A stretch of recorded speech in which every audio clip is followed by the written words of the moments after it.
Teacher Patricia Rourke sees a young black girl with protective braids and assumes defiance. Another student to correct. But what she doesn't know? That girl is Ariel Daniels, daughter of a decorated lieutenant colonel and the spark of a viral reckoning.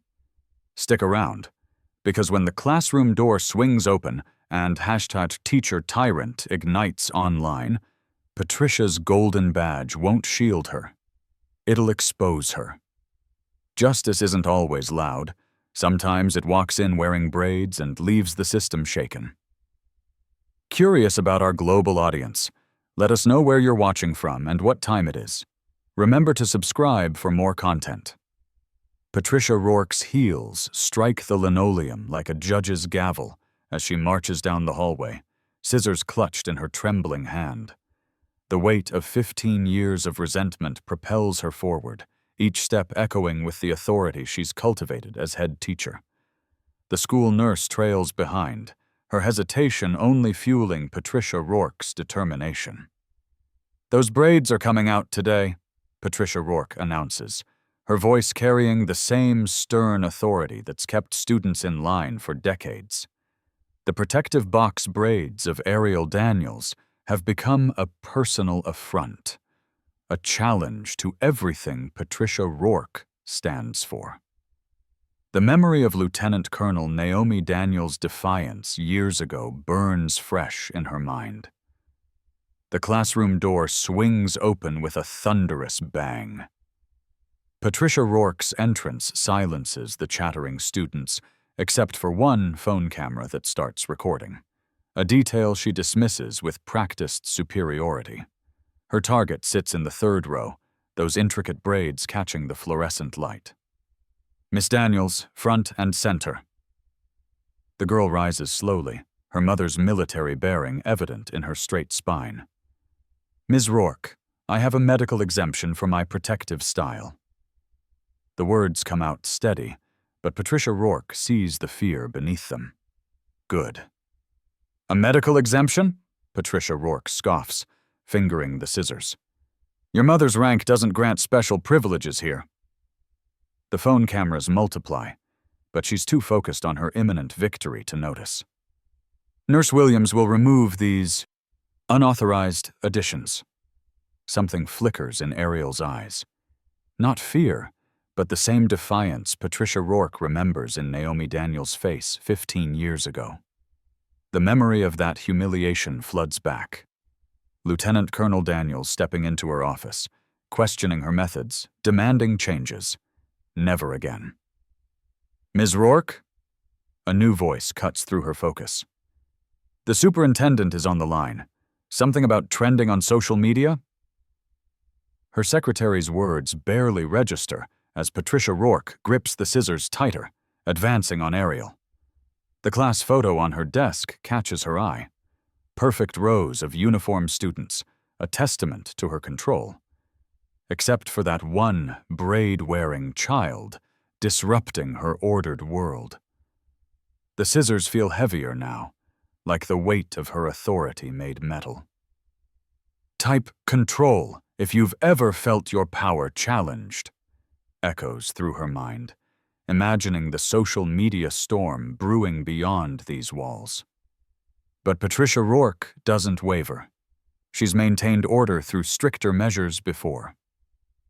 In the growing tension, she absently touches the golden Educator of the Year pin on her lapel, a symbol of her unquestioned authority. The metal feels cold against her fingers, much like the spreading chill in her chest as more phones rise to record. Will my reign survive this challenge? The thought intrudes unbidden as Patricia Rourke studies her reflection in the classroom window. 25 years of maintaining perfect order, of molding students to her standards, crystallized in this moment of confrontation. She remembers her mentor's words. "Sometimes, Patricia, maintaining control requires making examples." The hashtag #SchoolJustice flashes on a student's phone screen, but Patricia Rourke sees only vindication ahead. Let them record. Let them see what happens when anyone, student, parent, or decorated officer, challenges her authority. Your mother's influence ends at my classroom door, Patricia Rourke declares, the scissors opening with a metallic whisper. Ariel doesn't flinch. Then open the door wider, Ms. Rourke, because she's walking through it now. The classroom door swings open. Naomi Daniels stands tall, her uniform crisp, her gaze unblinking. The cameras keep rolling, capturing every second of what's about to become her most defining moment, though not in the way she expects. Patricia Rourke's hands tremble as she traces the edges of the yellowed personnel file, her reflection fragmenting across the darkened classroom window. The Staff Protection Fund's glossy brochure lies open beside a stack of disciplinary records, each one a testament to her maintaining classroom standards, each one protected, buried, forgotten. 15 years of perfectly crafted explanations flutter through her mind as she remembers her brother's dishonored face. Major Naomi Daniels had stood there, ramrod straight in her pristine uniform, destroying everything with her integrity. Now her daughter sits in Patricia's classroom, those militant braids a daily reminder of that loss. The antique classroom clock's relentless ticking mirrors Patricia's racing thoughts. She remembers Dr. Harrison's reassuring words from the fund. We've handled these situations for 40 years, Ms. Rourke. The system protects its own. Their statistics showed how effective they'd been. Hundreds of complaints dissolved into thin air, careers preserved, order maintained. Patricia's fingers brush against a familiar research paper in her desk drawer. Cultural expression and academic performance, maintaining educational standards. She'd highlighted the parts justifying strict dress codes, memorized the phrases about professional appearance. The fund had circulated it years ago, a shield against change. A notification pings on her phone. Another teacher sharing concerns about non-standard hairstyles disrupting classroom focus. Patricia types back her usual response, carefully worded recommendations from the fund's playbook, but her hands shake slightly as she hits send. The morning light catches her teaching award, Excellence in Maintaining Standards, its golden surface reflecting the same military precision she'd lost when Major Daniels ended her family's legacy. Patricia straightens it obsessively, remembering how her brother's medals had gleamed before they were stripped away. Her computer screen flickers with an email from the superintendent, routine praise for her commitment to standards. But buried in her deleted folder are older messages, warnings about excessive enforcement that the fund helped her navigate. Each one disappeared, just like her brother's career. The clock strikes 9, and Patricia feels its weight like a countdown. Dr. Harrison's voice echoes in her mind. Remember, Ms. Rourke, you're preserving order. These children need structure. But when she looks at her reflection now, she sees something harder, colder, something forged in the fire of that long-ago military hearing. She opens her classroom door. The same heavy authority in her step that she'd learned from watching military officers. But today, that authority feels brittle. In her pocket, her phone buzzes with another fund alert. Recent incidents under review. Maintain documentation. They're nervous, she realizes. Something's changing. A student's voice carries down the hall. Ariel's voice, precise and controlled like her mother's had been.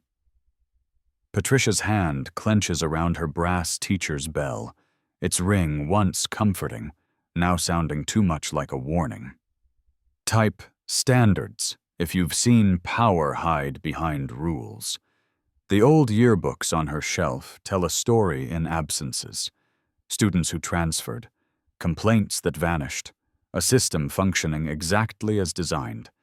Patricia had believed in that system, had helped build it, one disciplinary action at a time.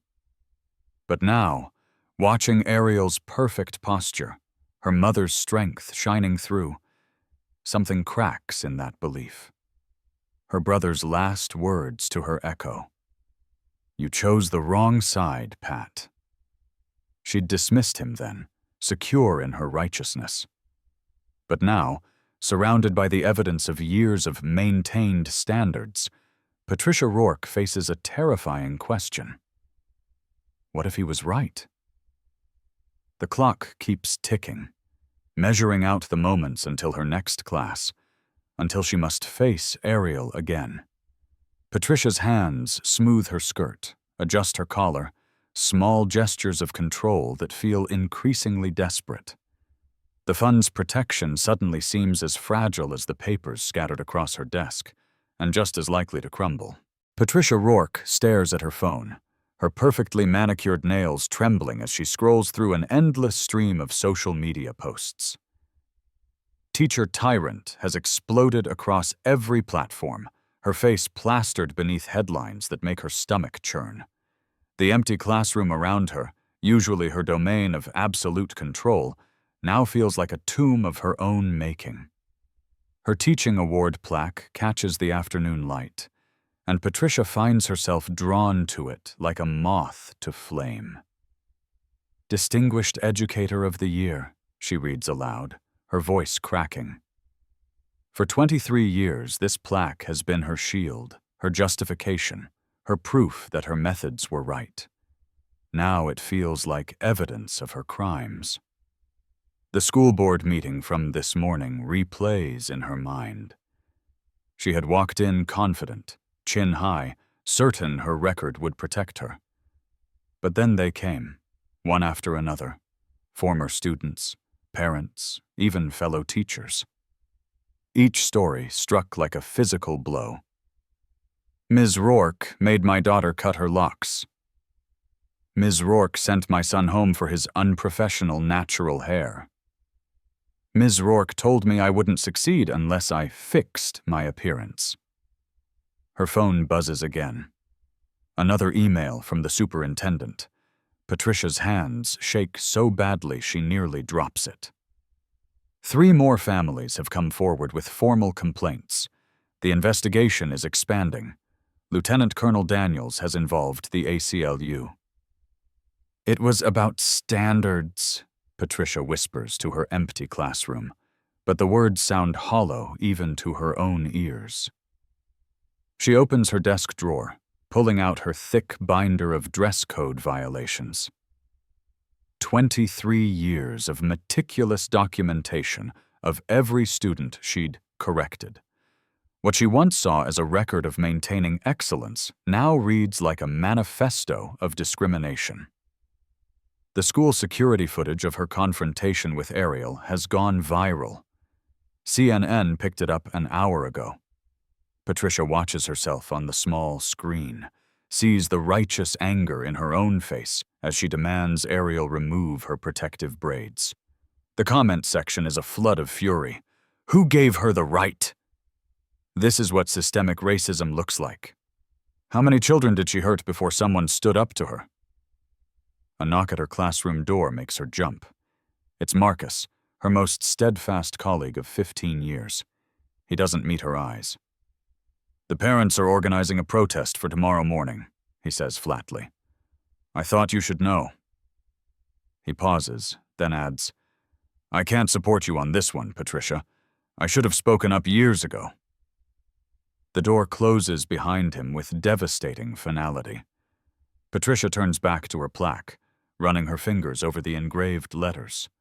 A memory surfaces, her own teacher, decades ago, praising her for maintaining standards when she reported a classmate's inappropriate hairstyle. The cycle of harm stretches out before and behind her like an endless corridor of shame. Her phone pings again. This time, it's a message from her sister. Did you see what they're saying about you on the news? How could you, Patricia? How many children did you hurt? The weight of 2 decades of enforced standards crashes down on Patricia Rourke's shoulders. In the growing dusk of her classroom, she finally sees the truth. She hasn't been protecting standards. She's been perpetuating harm. The empty desk where Ariel should be sitting seems to accuse her with its silence.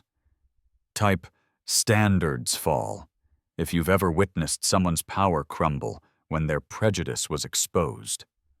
The sun sets on Patricia Rourke's empire of control, casting long shadows across her classroom floor.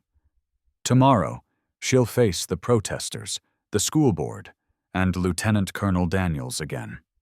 But tonight, alone in her classroom, she faces something far more terrifying.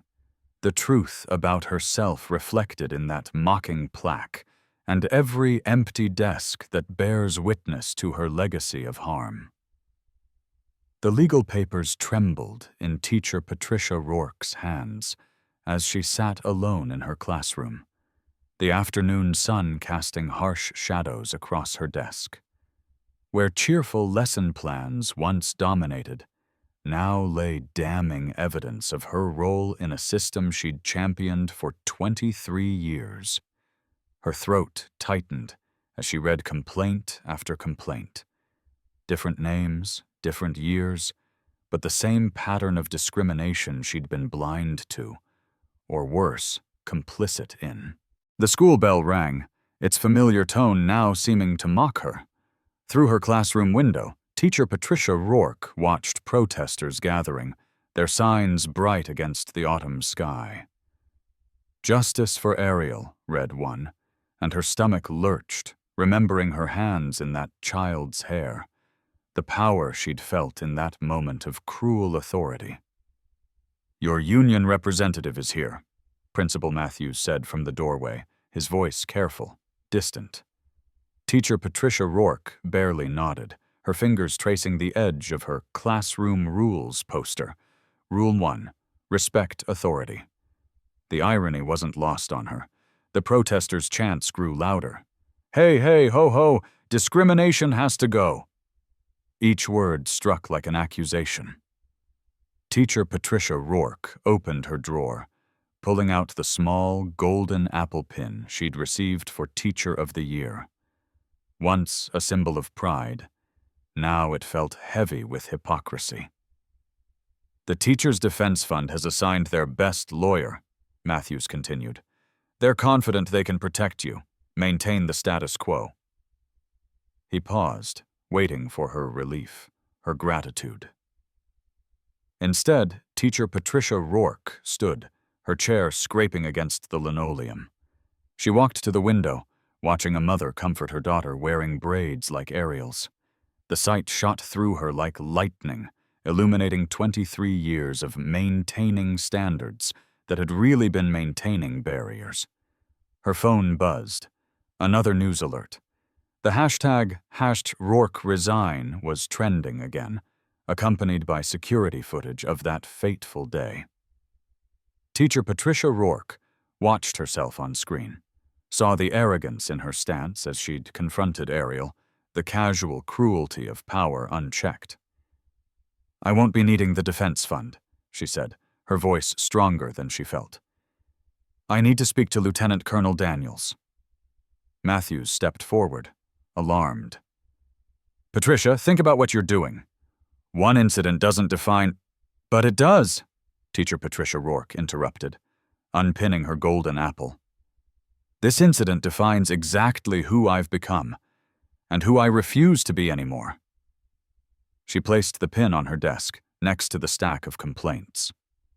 "I've spent my career teaching children to stand up for what's right. It's time I learned that lesson myself. Drop 1 in the comments if you believe one person's courage can change a broken system." The halls echoed with her footsteps as teacher Patricia Rourke walked toward the administration office, past the whispers of colleagues, past the wall of past Teachers of the Year where her photo still hung. Each step felt like breaking free from invisible chains she hadn't known she wore. She reached for her phone, ignored the flood of hostile messages, and typed, "Lieutenant Colonel Daniels, I'm ready to tell the truth. About everything. Not just about Ariel, but about all of it. The system needs to change, and I need to help change it." Outside her window, the protests grew louder. But for the first time since this began, teacher Patricia Rourke didn't feel fear. She felt hope. Hope that her stand might help ensure no other teacher would abuse their power. No other child would suffer as Ariel had. Share this moment if you believe accountability is the first step toward real change. Teacher's truth. The security guard gave her a long look as she approached the main entrance. "You sure about this, Ms. Rourke? Those protesters aren't friendly." Teacher Patricia Rourke straightened her shoulders, clutching the stack of complaints like a shield. "No, I'm not sure about anything anymore. Except that silence is no longer an option."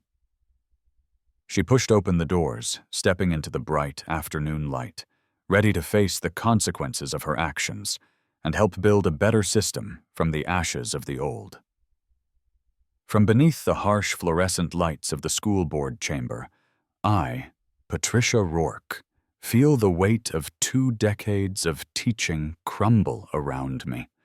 My hands tremble as I clutch both my resignation letter and the damning documents exposing the Staff Protection Fund, a system I'd helped perpetuate, designed to shield teachers like me who'd enforced discriminatory policies under the guise of maintaining standards. The artwork catches my eye from its prominent place in the hallway. Ariel Daniels' haunting piece, showing hands ripping away at her heritage, at her identity. My own hands feature in that painting, rendered in stark, accusatory strokes. Each time I look at it, the memory of that day crashes over me, my self-righteous anger, the cruel satisfaction I'd felt, while forcing her to remove her protective braids, the sound of her quiet dignity, even as tears streamed down her face. "The Staff Protection Fund wasn't just about defending teachers," my voice cracks as I testify, the microphone carrying my shame to every corner of the chamber. "It was a shield for our prejudices, a way to ensure we could continue stripping students of their identity without consequences. I stand here today to confess that I was not just a participant, I was an eager enforcer." Lieutenant Colonel Naomi Daniels sits in the front row, her military bearing a stark contrast to my deteriorating composure. Her eyes never leave me as I detail how the fund had coached us to document dress code violations in ways that would hold up against legal challenges, particularly targeting students of color and their protective hairstyles. My teaching certificate catches the light from its place in my folder. Once my pride, now a symbol of every student I'd failed. The gold seal seems to mock me, reflecting 20 years of justified discrimination. "The change we need isn't just about policies," I continue, my voice steadying as I focus on the truth I've finally embraced. "It's about acknowledging that educators like me have been using our authority to perpetuate harm. Every time I enforced these rules, I wasn't protecting educational standards, I was destroying students' sense of self-worth." The viral video of my confrontation with Ariel plays on the screen behind the board members, #Teacher Truth still trending after all these weeks. The footage shows my transformation from righteous anger to dawning horror as Lieutenant Colonel Daniels revealed her identity. But it's not the public humiliation that breaks me now. It's the realization of how many other students suffered in silence before Ariel stood her ground. "My teaching certificate shouldn't hang in my home office anymore," I say, removing it from its folder. "It should serve as a reminder in the district's new Cultural Competency Training Center, showing future educators what happens when we prioritize control over care, when we mistake uniformity for unity." The sound of my certificate being placed on the podium echoes through the chamber. A period at the end of a 20-year sentence of systemic discrimination. Type transform. If you believe education should uplift, not oppress, the board members lean forward as I reveal the full extent of the fund's activities. Decades of coordinated efforts to maintain what we'd called traditional standards. Each document I submit drives another nail into the coffin of my former beliefs. To every student who ever sat in my classroom feeling less than, feeling wrong for being exactly who they were, I am deeply sorry. To Ariel Daniels, whose courage forced me to finally see the truth, thank you for not letting me hide from my own prejudice anymore. Share this video if you believe every student deserves to learn without sacrificing their identity. My legacy will not be the harm I've caused, but the change it sparked. As I leave the chamber, I pass Ariel's artwork one final time. In the corner, she's added something new. A small figure laying down a teacher's badge, choosing truth over power. My truth. Our truth. The ultimate truth that education must lift all students up, not tear any of them down.